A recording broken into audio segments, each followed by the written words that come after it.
What's going on, everyone? Thank you for tuning in to Respect Her Game. If you enjoy this show, be sure to check out Nesson's daily sports podcast. Boston has entered the chat. You can be sure to listen on Apple, Spotify, Amazon, or wherever else you get and enjoy your podcast. All right, time for a new episode of Respect Her Game here at Nesson. Kasey Hudson alongside Natalie Noury. Natalie, this is exciting. Hi. You and I got to, I want to say virtually meet the other week. Right. But we got to do hockey talk on the Hockey Hub. And then I was so excited to say, hey, I can't wait to meet you in person. I know. And didn't realize that it was coming so soon. I know. And that's the beauty of it is like you get to work virtually, but you don't really get to meet the people until you're called into the building or whatnot. And that was great to meet you virtually and to be here with you today talking some more hockey and some more women's sports is always a pleasure. And I think we're gonna have a lot of fun, Kasey. Oh, I'm so excited. Well, of course we always have to start with the weekend. What'd you do this weekend? How did it go for you? Because it's busy season. Yes, big time. So how was your weekend? It was busy. I mean, college hockey is kind of in full swing, if you want to say that. But so I had a UNH UMass hockey game Friday night, and then a UMass Lowell Providence College hockey game Saturday, and then Thursday I also do a little production work in the control room behind the scenes. So I was doing a women's basketball, like audio operating, replay operating, that kind of stuff. But so it was a couple busy days of work, couple busy days of travel, but lots of hockey in the forecast. So it was good. How about you? Oh my gosh. Well, yes, yours was definitely busier. I love that you get to do both sides though, the production of everything. I used to try to crash the party for the Tampa Bay Lightning. They called it the Lightning Vision Room and just kind of see how the madness went down. Right. And sometimes they're like, no, it's just very calm and collected. And then it was like, no, it's pure chaos because we have to figure out if camera 3 is going to find the funny guy in the audience and stuff. So I was just like, this is so interesting, but an exciting / calm weekend for me. I got a chance to hop on what you've done, Unobstructed Views, and do my first run with that. So it was so awesome to be able to have that experience. But then it's also interesting as a Tampa Bay Lightning gal. I was wondering to be around these like legends, and you're like, I love and admire your play, but you have lived rent free in my head for some of the biggest moments in hockey. Yes. Like Patrice Bergeron, fantastic, but like you've ruined my life a couple of times as a Tampa Bay Lightning 100%. Hockey fan. So that's kind of that's how I was feeling with like the Tkachuk brothers, just with the Four Nations, because especially Matthew, it's like he lives rent free in your head, kind of like the target on his back in Boston. It's like, oh man, there's so many things that Matthew Tkachuk has done that just enrages Boston fans. But then he's on your team, and you're like, yes, wait, I really like this guy. And that's the thing. I have a hard time like disliking players that like I have like the Montreal Canadiens. It's like I can't hate them. Because they're just good. Right. So and there's somebody there to like root for. Kind of. You know what I mean? Like especially what do you have? Lane Hudson. It's so hard not to make his name sound like mine. But you don't want to root for Montreal, but then you're like, this kid is doing great things. Exactly. So like I want to be a player fan, but can you walk me through that a little bit though, because of course I'm new here, and half of the fan base was like, absolutely not, I will not support a Tkachuk brother whatsoever, and then the other half is like, dang it, they're doing like brilliant stuff for USA right now. Which side of the fence are you on? Man, well, it took me a little bit to jump on board there, because it was like, Matthew Tkachuk with like a goalie interference call or something that like, I don't know, there was like a disallowed goal that would have really helped Boston in one game, but just 2 years in a row, the Florida Panthers have just, for lack of better terms, just owned it. Yes. And, it's been tough as a Boston fan to see like Tkachuk and be like, all right, like, do we like this guy? Do we not like this guy? But then he puts the USA sweater on. He's throwing haymakers in the first 3 seconds of the game. You think about his father and you think about his brother. I'm like, you know what? I have to say the Hughes brothers, the Van Riemsdyk brothers, they're all great. But there's something about the Tkachuks that I really like now. And it has to be the way that they represented their country and just the game in general. Like, it's fun watching them. So you can't hate it. Yeah, it's so fun. And I love the fact that Matthew has a different journey than Brady. And then, the dad, all the sayings, and at the end of the day he's like, they're lunatics. Like, and oh my god, Brady's like the face he made after he scored that goal at the Garden, that was electric. You saw the photo. I think he posted the photo on Instagram just because it's like, this is the best face I've ever seen after scoring a goal. But no, I have a buddy who plays for the Belleville Senators, and I texted him and I said, hey, is Brady a nice guy? And he goes, he's the nicest guy out there, but the two of them are like human wrecking balls, is what he said. He said, so yeah, Brady's the nicest guy, but the two of them are wrecking balls. So I'm going to put that on record. They're fun to watch. They bring an old school element to the game too. too. Yes. Yeah. Jeremy Roenick mentioned kind of bringing back that lunch pail element to hockey. So I was like, I love that reference. Yeah. You want to interfuse the old with the new. And I think that they do that so well. We just got to figure out how to get Brady a mullet. Yeah, some like help there. Or one of the Joe Dirt wigs from F4 Nations. I saw so many Joe Dirt wigs. There was one on the extra dusty side, but he was in the perfect spot to retrieve all the pucks. And I was like, I don't know why my brain went there, but I was like, Matthew's got a pretty decent semi-mullet going on. If we could get Brady Tkachuk a mullet, that'd be great. Yeah, no, they're just funny, humorous people. I don't know if you watch I don't even know if it's the Amazon series Face Off, and Matthew Tkachuk was like, when I got to Florida, the first thing I did was bought a golf cart, and I'm like, you just can't hate this guy. No, like he's just driving a golf cart around Florida to practice. Like it's funny. So yeah, I'm converted now, but we'll see when it comes time for playoffs. Absolutely, we have a lot to look forward to in terms of what might be or might not be playoffs. But speaking of playoffs, you get to cover PWHL. Excuse me, guys, and it's exciting because PWHL founded an extension of what was previously the Professional Women's Hockey League, and now it's in its second season. More importantly, we're getting close to playoffs when it comes to the PWHL. So what's been your experience so far rinkside? Yeah, well, rinkside has been interesting because it's been a bigger role than I've really had to do as a rinkside reporter. I would say I cover AAA baseball in the summer, but this is the first pro hockey team that I've ever gotten to cover, because I did Hockey East for years, and it was funny because last year I was their in-arena host. So I went from doing the crowd engagement thing to all of a sudden, being ice level and telling the stories. And it was funny because I was going into the truck after every game like, hi, my name is Natalie. Hi, my name is Natalie. Shaking hands and just trying to secure that deal for the next year. And coming in, being 25 years old, I kind of had that imposter syndrome right away. Like, oh man, I'm young. Like, I don't have the experience that others do in this industry. Getting to work with people like Jamie Hirsch, who was someone I looked up to for years. And there was crazy nerves. I'm not going to lie. Like, I haven't been nervous for a couple years with the college stuff and all that. And then, this kept me on my toes in a different way, which is good. It challenges you. But yeah, so I rinkside report, and then I host the intermissions as well. So that's kind of been a nice adjustment to learn how to toss to pieces and break down things and incorporate analysts with content. But yeah, it requires a lot of attention. It requires a lot of just thinking on your toes. And quite literally, I'm very mobile. Like, I'm between the benches, and then I have to kind of scoot behind the Boston bench, run across the rink to a different host location, host the intermissions there, and then run back. So the mobility part of it was I was so nervous about getting from A to B that when I got to B, I'm like, what am I supposed to say? Right. Your brain was still conducting you to even get there. Now you've got to switch back into analytical storytelling mode. You're an analytical storyteller at the end of the day. And then settle in, and then you start pitching stories to your producer, or hey, I see that, I see this. So it's it's given me more of an analytical eye in a way, just because it's you have to pay attention, and college is fun because you get to kind of talk about those student athlete stories or where someone started, but now you're in the pros and you get to cover these crazy, immaculate careers that these women have had, like Hillary Knight and Jill Saulnier. It's so much fun to be able to do it. So yeah, I'd say early on it was an adjustment to just feel like I belonged. But now that I'm doing it and establishing more of familiarity with the teams and coaches and whatnot, it's gotten really good. So yeah, March will be a big month for them. Couple games at Aganis where BU plays, and we'll just see how the rest of the year goes. But they're looking really good, so it's going to be fun. I know, I'm so excited because you and I did touch on it a little bit over at Hockey Hub, and then it feels like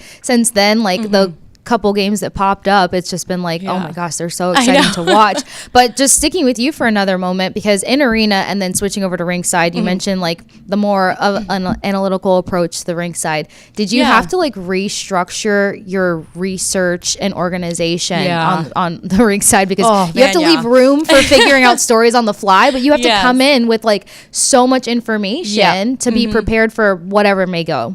Yeah, and that's a really good point, because all of a sudden it's I'm having to prepare for these games, and I hadn't gone through them yet, so I didn't know what they looked like, didn't know what they felt like, didn't know the timing of things. So I'm over preparing for these situations, and my mind was just going crazy. I was sitting at a Barnes and Noble going through 20 pages of a rundown, oh my gosh, how am I going to toss to this piece? How am I going to break down this full screen graphic? How am I going to toss to break with that play? Versus just oh, where's the story I have on, Susanna Tapani? Where's the story I have on this person? And it was more like you had to focus on so much more. And yes, like the research part has still like come over time because it's like learning how the intermissions look, how they feel, how the mobility thing works out. And so the research is different because you try to, set up calls with players and coaches each week. And then on top of that, you're thinking of the intermissions and, what pieces are we running and how should I toss to them? And just make sure that I'm doing what I can to keep the show rolling. So it's been an adjustment for sure, but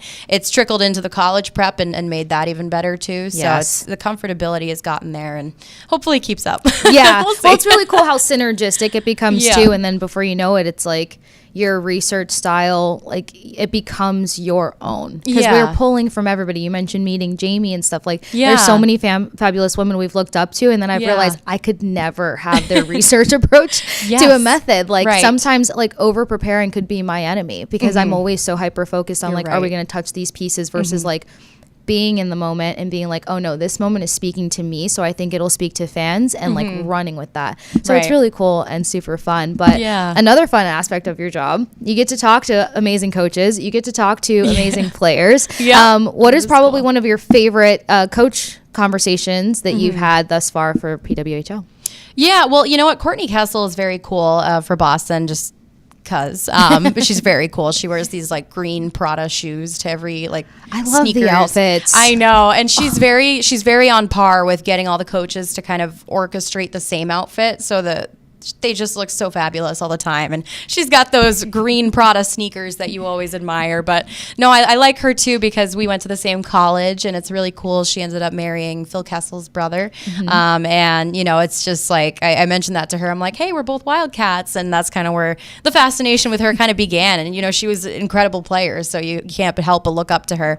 I also I've enjoyed Carla McLeod too with Ottawa because she's just funny. We had a funny encounter with her. She was coming back from coaching team Czechia and she lost her luggage on the plane and just showed up at the Tsonga Center in Lowell and she looked great. She was in like joggers and like a quarter zip. I was gonna say, what's the airport outfit when you lose your stuff? Like Blundstones, and she like apologized with how she looked, and here I was like, wow, this girl looks really cool. Like, so she's like, yep, I don't have my luggage. I probably won't for a couple days, but this is what you get, and all that. But she was cool. And Greg Fargo with New York, he was a college coach last year, so going to the pros and actually facing off against players that he had on Colgate last year. So there's a lot of Colgate players in the league, and just kind of seeing him enter this new professional stage of his career has been cool. But all the coaches are great. Some of them, like Ken Klee, it's like I'm kind of like intimidated by some of these people because they're so cool and so accomplished. And then you start asking your questions and everything kind of settles down and you're like, okay, we're all here to do a job and it's pretty cool to be here with you. So so I'd say like those two encounters have been funny, but they're all so great. I love that. And especially with the way that this league is formed. I mean, you only have 6 teams, and I think that they wanted to make this so special in a sense to you got to make the argument that this needs to expand sooner rather than later, right? So you're going to pull in the best pieces to make that happen. And I think that's what makes this coaching selection so fantastic. And then let's trickle that into the players because you got so many personalities. And I think one of my favorite things about hockey, when I first started going around it when I was younger, is like it's the culture. It's you don't know if the person you're talking to is from Slovakia, is from Canada, and then what part of Canada, you know, because there's a part that is still so heritage-wise, you know, indulged in French culture and stuff. So, like, what are some fun stories with any of the players that you got a chance to interview? Well, I mean, just on a local level, it's been incredible to see how many, like, Northeastern players have gone on to the league. Like what's been cool was early on, Gwyneth Phillips, goaltender for Ottawa, you know, she was still waiting on her chance to get in and, you know, finally gets in. I think we talked about her first career shutout happening after the Beanpot. And then Katie Knoll played in Boston, I think the February 16th game, and she played for Northeastern last year. So it's been cool for me to kind of see the full story, you know, kind of see them, you know, go from college to professional, something they've probably always dreamed of. And you know, maybe it was a more recent dream for them knowing the possibility was there. So it's been cool to see that. But just like, Hillary Knight, you can't help but to feel a little starstruck. Alex Carpenter, like you see these players and you're just like, whoa, like Renata Fast. Like I'm like, these players are so cool. Yeah. And like they dress amazing. Lexia Gia always shows up like dressed to the nines, and she'll never repeat an outfit. She will never do that. But yeah, it's just like, it's so cool. Like I in-arena hosted for the Women's World Championships last April in Utica. So I got used to like, the Anne Renee Debian names, or just like, Alex Carpenter and stuff like that. And then seeing them in the PWHL, it's just been, full circle moment for me just to kind of see these are legends, yes. really doing justice to the game.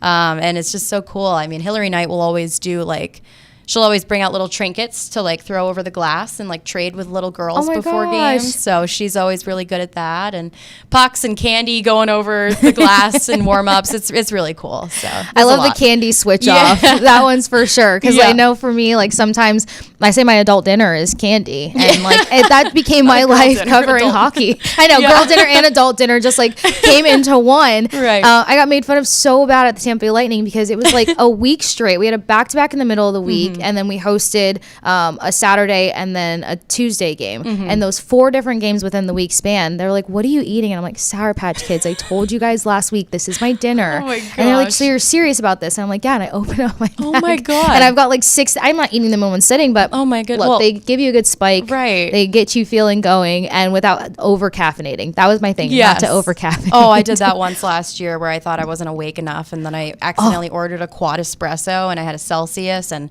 I was staring at a script, just not retaining anything. And I was, did the lines start to blur? Because like my eyes do yeah. something funky once I hit my Yes. caffeine mark that I surpassed clearly. I felt like my eyes were kind of disconnected from my brain in a way. Yep. And I'm like, I mean, first of all, Sour Patch Kids, kudos. Your metabolism much better than mine, because I couldn't do that. But yeah, the over caffeinating thing is real, and you learn how to fuel your body for these kinds of games. Yep. My mom's like, you have to pace it. Like if you have a long evening, it's like tea in the morning, and then you start your real caffeine pickup in the evening. And I was like, maybe I'll figure it out. I'm in my 30s and still haven't figured it out, so I can't speak for anybody. Right. But along with the swaps with the candy and everything, and then you talk about Hillary Knight, which I think is a great pivot here, because you saw the signs. Megan Chaika, she posted it on Twitter. Oh, I saw this. Yeah, like when I grow up, I want to be Hillary Knight, and I'm just like, I wonder what that feels like for her, like, because she is a legend in this sport, and she's still making it seem so flawless. Yeah, I mean, she's fantastic when it comes to not only what she's doing on the ice, but I think you even mentioned this last week, what she does off the ice. The connection to her from young fans to older fans is just brilliant. Yeah, she's got like a certain level of like stoicism, but also swagger to her that kind of like doesn't catch you off guard, but you just see her and you're like, that's an important person. I have a buddy who's like a 6'4", big defensive end in football. He's from Sun Valley, Idaho, and he calls me on the phone the other day and he goes, how's my girl doing? And I'm like, oh, I'm great. I'm doing wonderful. He's like, no, Hillary Knight. Yeah. He's like, she used to work out at the same gym as me, and like the whole town was just like so proud of, being the origin of Hillary Knight, so it's just like in Idaho or, over here in the Northeast, she's just such a legend. And yeah, so many kids gravitate towards her, and she never passes them up. She's always signing autographs in the tunnel after the game, and then she's running into the locker room to celebrate the celebration and, to celebrate the win. And, she's just never, she's never selfish. She's always just out there doing things for the fans and for herself. And, it's cool. Like Hannah Bilka grew up watching Hillary Knight, and all of a sudden she's a line mate of hers. And it's just cool to see how much she's impacted the game and how much it grows around her. Yeah. Yep. That's a great way to put it, how it grows around her. Well, of course, she's a staple piece. Yeah. And right now you're talking about a player as special as her that is sitting at the top of the league. Well, not at the top, but she's amongst the top leaders when it comes to point production as well as goals. So we're 2/3 of the way into the Boston Fleet season. What have you seen? Let's start with strength-wise, because you and I did get to chat last week, and all of a sudden their play is just starting to come to. And you mentioned a key thing on the Hockey Hub, them stringing together more consistency. Yes. I feel like all of a sudden we're starting to see that, and maybe they're feeding off of some of the comeback wins or their abilities to jump back into games. Right. They're a hard team to close out. So what are we seeing strength-wise from the Fleet? Yeah, I feel like it's like, I think initially early on, goal scoring was an issue for them. You know, they were just trying to find a way to get something going. And now the beauty is they're getting more goal scoring and they're getting more scoring depth as well. A lot of rookies have taken steps, or like third, fourth line has been rolling. So I think they've really kind of solved that piece of like, where can we get scoring from and how can we start to promote it a little bit? So they've done a nice job putting that together. And I think that's kind of emerged in the past couple of games. You know, they've been tight games too, overtime shootouts. But I think, you know, the people who like Susanna Tapani, who was brought in to score goals, you know, she's scoring a lot right now. And it was funny, I text the communications media relations specialist after the game.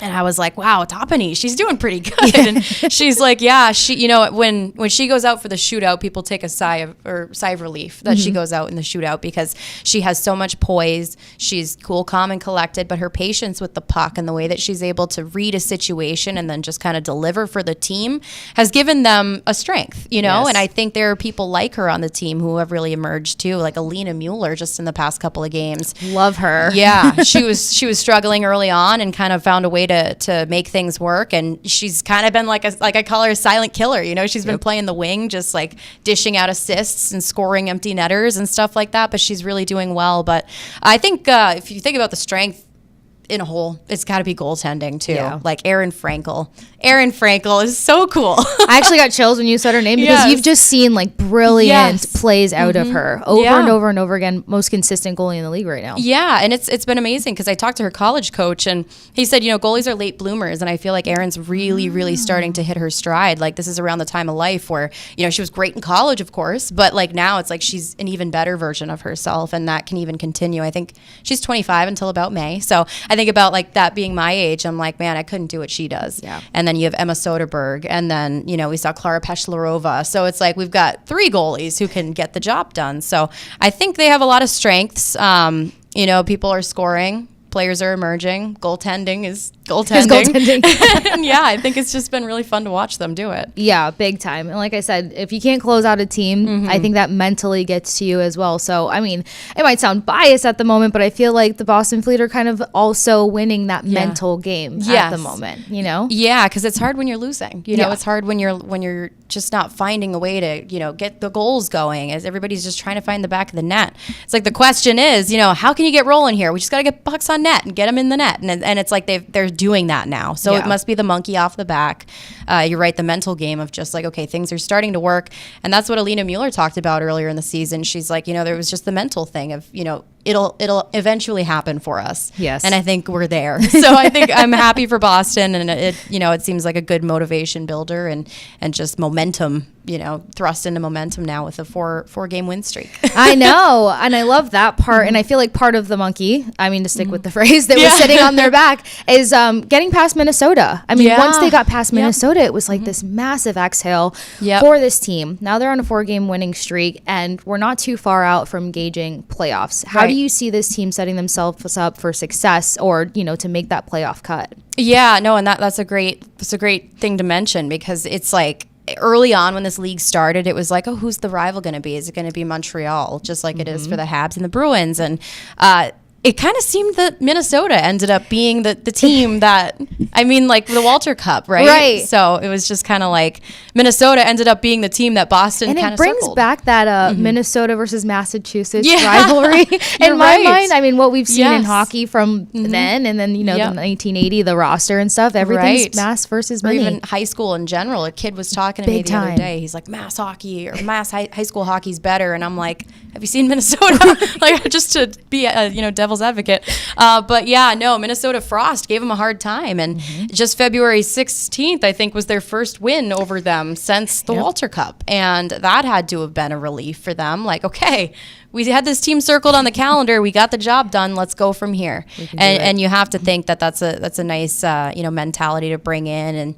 And, you know, last year in the playoffs, Toronto was first, and Boston's beat Toronto a couple times. So it's another league where it can go any way, any night. And the margin of error is so much smaller. So you just don't really know who's going to be the dominant team yet. And with only 6 teams, you know, the competition is slim, and it's there. And, I think Boston can pull a lot from just what they've been doing lately. They've been traveling a lot. They've been on the road a lot. They've been in Buffalo. And then, I think March is going to be a strong month for them because they'll be local for a couple games. So I think, look out for them in March to take a step and really kind of solidify their game as they look ahead to playoffs.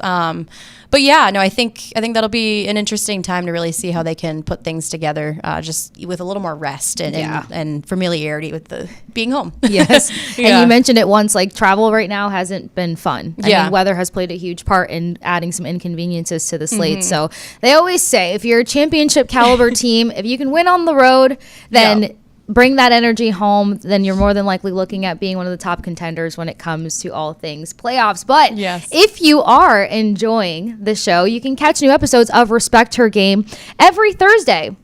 You can catch Respect Her Game on YouTube or Twitch and listen on Apple, Spotify, Amazon, or wherever else you get and enjoy your podcast. All right, so the hockey talk is not done, which makes me excited, and I'm sure you excited. We got to get some perspective from you rinkside. We get to talk about Boston Fleet, a little bit about Hillary Knight, but this is going to be exciting because we've got a game preview. We got Boston taking on Montreal, and you discussed the fact that we were trying to gauge, like, what's the rivalry is going to be like here, and Montreal's still going to sit at the top, especially because right now they sit at the top of the PWHL. Your initial thought of this matchup, because you've got Boston, who they're starting to piece together their game. They're finding their identity, really, individually as well as a whole. And momentum swings come from those confident performances. And then you've got Montreal, who has a chip on their shoulder because they've got the top scorers in the league, and they also have one of the top goaltenders in this mix. So what do you make of this matchup? I think it's going to be a good one. I think this is probably the team that Boston seemed like the least throughout the season because they've only played twice.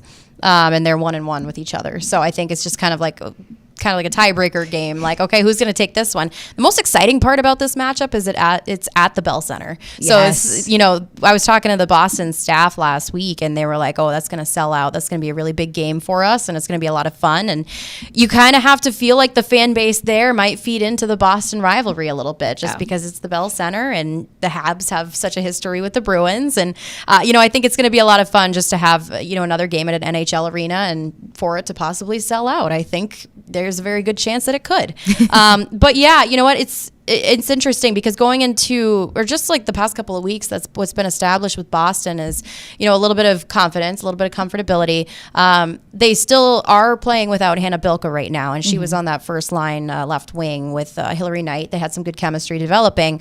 Now Jill Saulnier is playing there because Hannah Bilka's out with a lower body injury, but in her absence, Jillian Dempsey has been signed. It originally was a 10-day standard player agreement. Now it is a full standard player agreement. So she's been signed to the team. It kind of seems like until further notice. And she's been a really nice addition to the lineup. She's doing more of the centering the fourth line there. But you could see when she made her Boston debut on February 16th, the team was just so excited to have her there. And she had a big smile on her face, just getting, she's a Boston native. She's played professionally. She's won Isabel Cups. She's, played college here. So it's just like having her is kind of a morale boost in a different way. So I think the lineup has really found a way to get things going, missing a few key pieces. And I think that's a really good indication of a good team that's just able to find things when things are missing. And you go through a little bit of adversity like that. And Courtney Kessel's never afraid to change the lineups. But she's got some good players. And you know what? Jill Saulnier, I can't talk about her without mentioning the fact that she was throwing punches in Ottawa. Oh my gosh, yes. I forgot. I got an alert and it was like hands flying for PWHL, and I was like, what? You see the clip of it. So she's not afraid. Right. That's for sure. Yeah, and she played, and she was a roommate of Courtney Kessel's before, so they know each other well. And she kind of just said, however Courtney wants me to play for the girls, I'll go in there and I'll do it. But I wouldn't be, I'd be lying if I said I didn't like being a Spitfire. Right. So I think she kind of juices the team up in a different way, and it's just kind of fun to watch them right now. But yeah, with Montreal, like you mentioned, they've got really good goaltending. I think it's going to be more important than ever for Boston to get the puck out of their zone. I think sometimes they get in a little bit of trouble when they're bogged down defensively or overcommitting too many players to marking one person. Then you leave people open, and they've run into that issue a couple of times, which brought them to OT with Minnesota the last time they played. So Yeah, Courtney, she just harps on get the puck out, break the puck out, get on the forecheck, and that's how they're going to play their game. Big time. So against Montreal, especially strong goaltending, which Boston also has, but you can't forget that other players are also equally as capable. So yeah, I think it's going to be a battle, and I think the most exciting part is at the Bell Center. So absolutely, yeah, should be a good one. I know. I like the correlation between Bell Center, Boston, and then Habs and Bruins. You can draw off of that energy. Yeah. But you mentioned some really great things for us to kind of focus forward on. Montreal seems to have some speed, or kind of have the peg when it comes to having a fast team. And you talk about Boston not getting pinned in their zone and being protective of the puck, but they do have that upper hand when it comes to forechecking. I mean, we've seen that kind of been the eliminator when it comes to big matchups in the NHL. How do you slow down some key players? And it's being able to be strong on that forecheck. Yeah. And what I also love, and correct me here if I'm wrong, because you're on the ground, is that it feels like Boston's probably the more physical team as a whole in the PWHL right now. So like they have this extra layer to their game where they can push their opponent off the puck, or where they can kind of force those mistakes. So aside from some of the hands being tossed that we've seen, just being able to use their body. And this is kind of why I also gravitated towards Alina Mueller one of the other weeks, because it was like she got this jailbreak opportunity, and you just saw her ability to completely muscle out her opponent from getting any reach on the puck. So would you say Boston's a more physical team, or probably the best physical team? Yeah, I mean, I would say that they're pretty feisty. I do like watching them, and it's insane. Like, some of these players, they walk in and they're so feminine and beautiful and dressed to the nines, and then they're on the ice and they're animals, and they're taking hits, they're giving hits, and it's just so funny to watch. I mean, just a couple weeks ago, to mention this, there was I forget who it was, but someone slid into Erin Frankel, and Hillary Knight, all of a sudden she's in the action, she's throwing shoves, or Jamie Lee Rattray's got her helmet off and she's getting the girls fired up on the ice, and it's really fun because they're committed to play for each other no matter what the style calls for. Right. And it is funny because like people are watching. Like, did you see they walked into Buffalo with those shirts that said "Bad Girl"? Yes. It was Emily Brown, just a regular 2-minute minor. She was just in the box, and Sue Bird posted on her story, and it says "Bad Girl," and they just loved it. They ran with it, and it is funny because it's like, here's this girl playing hockey, and she's in the box. It's like it's amazing, and you know what? Whether it's a boy or a girl, they are feisty. They're out there, they're battling, and it's like my mom went to her first PWHL game, and she's like, Natalie, this is one of the best hockey games that I've seen in a long time. Maybe because we've been watching a lot of college, but no, I mean, the level of talent, the skill, it's so much fun to watch. And just to get back to that forechecking, I think Boston does a really nice job anticipating what's going to happen. So when they do get on the forecheck, when they are assertive in the O-zone, and when they are doing that kind of stuff and anticipating and being patient, when you have that defensive mind, you're able to get yourself in those offensive situations by picking up a turnover or forcing a turnover. And I think that's why when Boston plays that way, they're successful. So I think, that could be a strength of their team, and they should certainly take that to Montreal, because I'd like to see them continue this streak. Absolutely. Up in enemy territory. I love it. And then you mentioned, the creating the turnover opportunities. I feel like over the course of the last few games, they've not only been able to create turnovers, but capitalize on some of these turnovers. So that's going to be a necessary thing for them to pull into this game. But also, you're going against a goaltender that's trying to race Frankel for most wins. She wants to tie her for 10 wins on the season thus far. And she's going to make it really hard for these girls to score. Earlier, you talked about some of the depth scoring getting involved here. Anybody stick out to you in terms of like who can probably add to the depth scoring, or just kind of make it more problematic for Renee Dubin? Yep. I think, again, the goal that kind of sticks out to me from Susanna Topany was just the fact that she, received the puck and then kind of turned it backwards and backhanded it into a top corner. And it's like the patience with the puck that you saw there. She's just really like the difference in how she's assisting versus scoring right now is night and day from last year. She was brought in to score goals, and I think this year she's really taken a step in doing that for this team and being that staple for this team. I think there's other players. You can talk about Amanda Pelkey. She was able to score, or like a Shea Maloney. She's scoring now. Lauren Gable. So you're seeing names on the stat sheet that you haven't seen before, and that's always exciting because you're thinking, where can they go with this? I think, I don't really know if there's anyone in particular that I could pin, just because the good thing is there has been so many good contributions.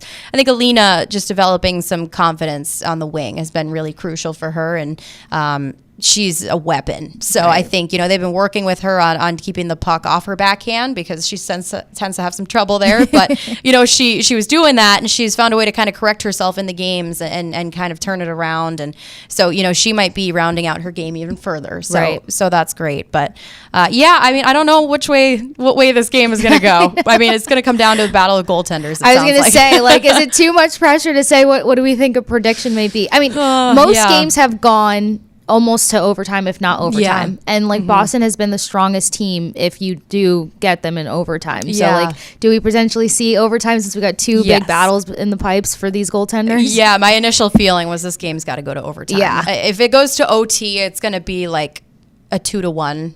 Yes. Boston.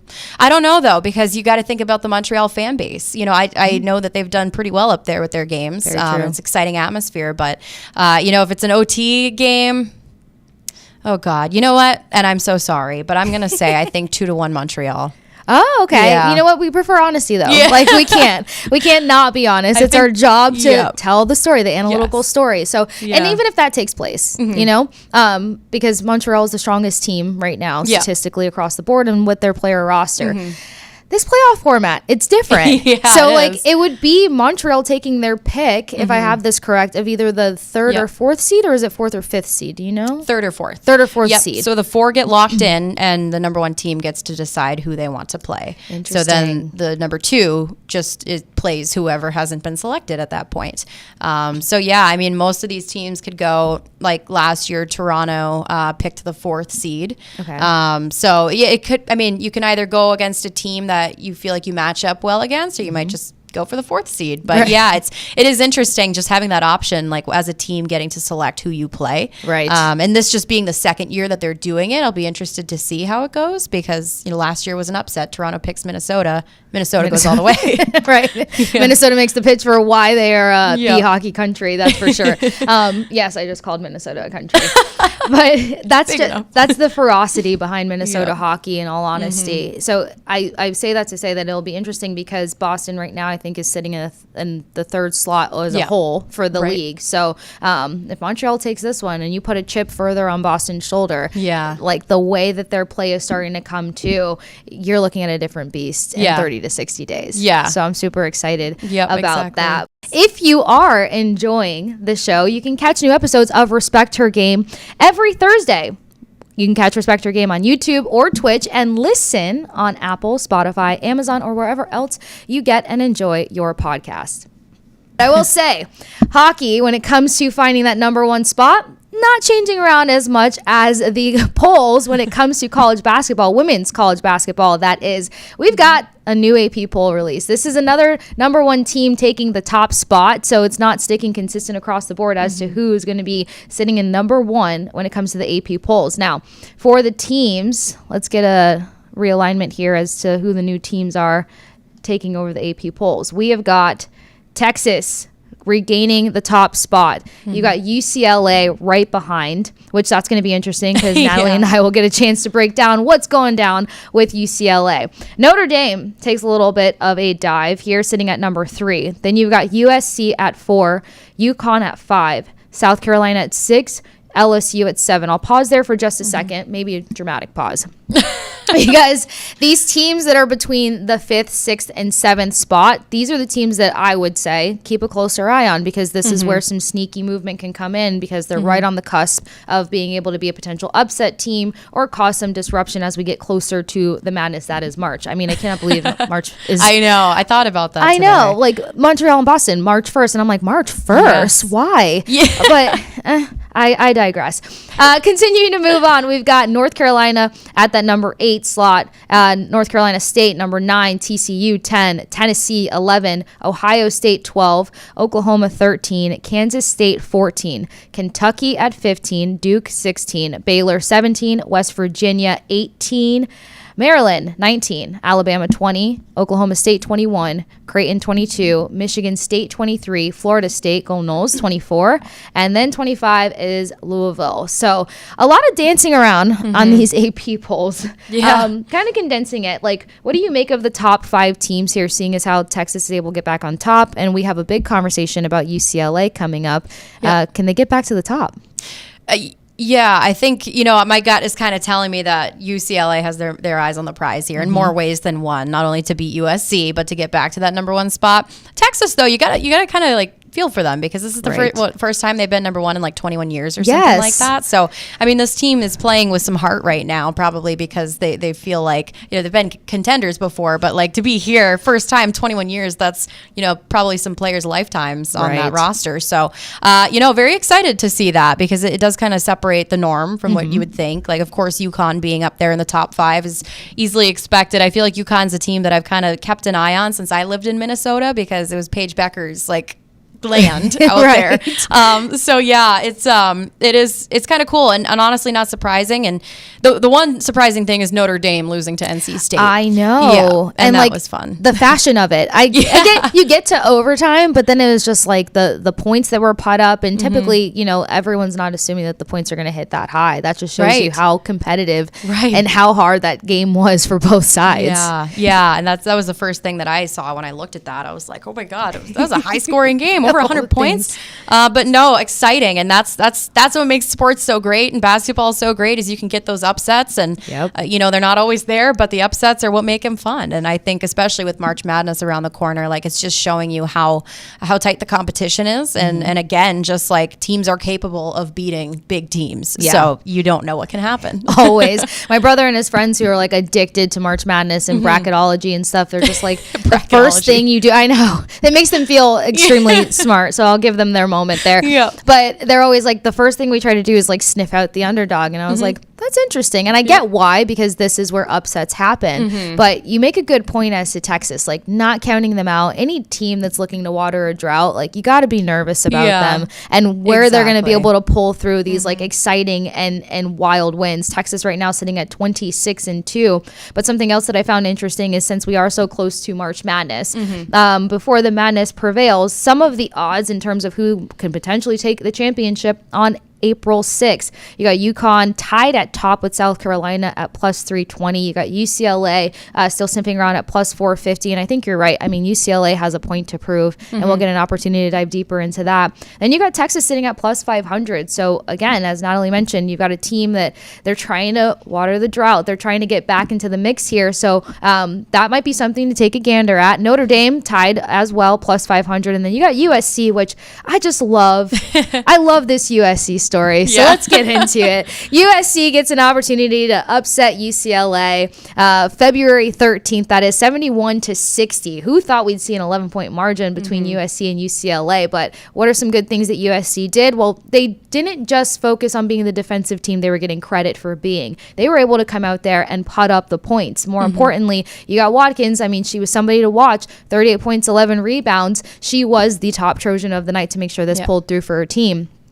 But then we have the revenge element heading into the matchup between UCLA and USC. Now it's going to be on UCLA's home court.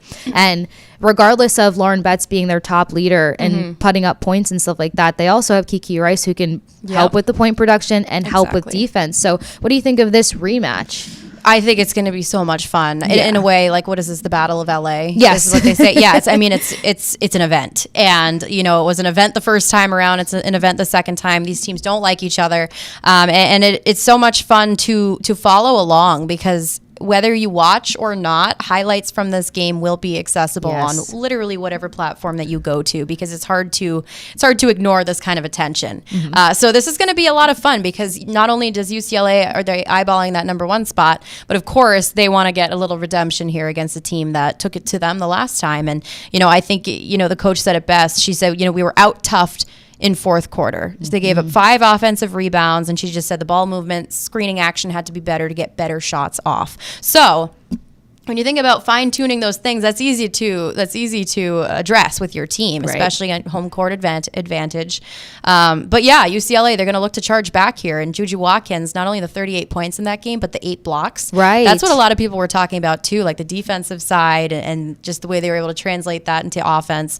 They were dominant, I think, in like 3 of the 4 quarters as well. Yep. So, how much of it is home court advantage? How much of it is talent and skill? I don't know, but it's going to be a battle. I'm certainly going to tune into this one. I love that you pointed that out because that's actually one of the first things that I looked at. I'm like, so where did the possession, the dominance come in? And it really did come in, especially opening first quarter, 24 points for USC, closing out fourth quarter, 24 points for USC. So we'll see, is that a home court thing or is that a strategy they can bring back into this, opening strong and closing strong? My only concern when it comes to USC at the moment is like you can't want or need Watkins to have a 30-plus performance every single time to pull you across the finish line, right? And the point drop-off between Watkins and the next player on that team was pretty significant. So for me, it's like, who's the next person up that's going to help Watkins solidify her game, who's going to also add to the point production? Because if not, again, on the UCLA side, you got Lauren Betts, who's going to be coming in hot with the point production, with the rebounds, but then you got Kiki Rice, who's also going to be able to contribute as well, and a number of other contributors. So my biggest thing is that USC can replicate this upset. They lead college basketball when it comes to those steals that you mentioned before, or blocks, not steals, as you mentioned beforehand. So hopefully they don't come into this trying to be overly the defensive team. Have that balance to offense and defense yet again to make it interesting. But that margin between Watkins and the next man up, or next woman up, I should say, was just a little bit too much of a drop off for me. Yeah, and you need to have that attack mentality, especially in foreign and enemy territory, of course, because we know when the fan base is playing behind you too, that gives you a nice boost. And UCLA has the benefit here. Also, USC served them their only loss of the season, so know that they're a little pissed off here coming into this one. So yeah, I mean, you do need a few more contributors there because Juju, obviously she gains so much attention. People expect her to be the contributor for all these games, but in a game like this, you do need to be a little more well-rounded. You do need to have that attack mentality and not try to like think too defensively, because then you're going to play defensively. You need to get on the ball and break up passing lanes, whatever. And it's like we've seen like players from Kentucky do that. Yes. Who was it, like Demore or something like that? She got in between the passing lane, tips the ball to herself, and then finishes the chance. And I was like, oh my God. And they're sitting at what, like 15? It's one of those make the plays happen myself kind of thing in the moment. Yeah. It was like the way this girl just jumped in there and did that and like owned that moment, made it her own. It was just like, you want to see plays like that happen in this game. I think you will see plays like that because, again, these two teams are going to be a little pissed off and they're going to want to get bragging rights. I love it. I'm a big fan of that. Do you have a player to watch for this matchup? I don't know. I mean, you think about like Kennedy Smith on USC or like a Rhea Marshall or something like that. You do want to see them kind of step up a little bit. I don't know if I have a player to watch for this one in particular. I think Juju Watkins is going to go off as always. Right. I do think she is. I feel like it's going to be an unspoken thing for her to like, maybe not 38 points. I mean, if she does it again, absolutely brilliant. Yeah. But like, I think still she's going to find a way to get in the mix there. I talked about UCLA having a Kiki, but then USC, Irafen, I think that she's somebody who can help add to the point margin. To not make it such a big gap between what Watkins can do and then where the rest of her team fills in terms of points. But it's going to be wild to see. If USC can continue to disturb the peace. I feel like that also sticks with the West Coast term. Don't quote me on it, because how often I listen to that versus the Rolling Stones is very, very different. So we'll see what goes on with that. But we continue to have great talks about some of the women that you should be watching when it comes to the best and biggest sports going on. But outside of that, if you're enjoying the show, you can continue to watch episodes of Respect Her Game every Thursday, as previously mentioned. You can check it out on YouTube or Twitch, or you can listen on Apple, Spotify, Amazon, wherever else you get your podcast.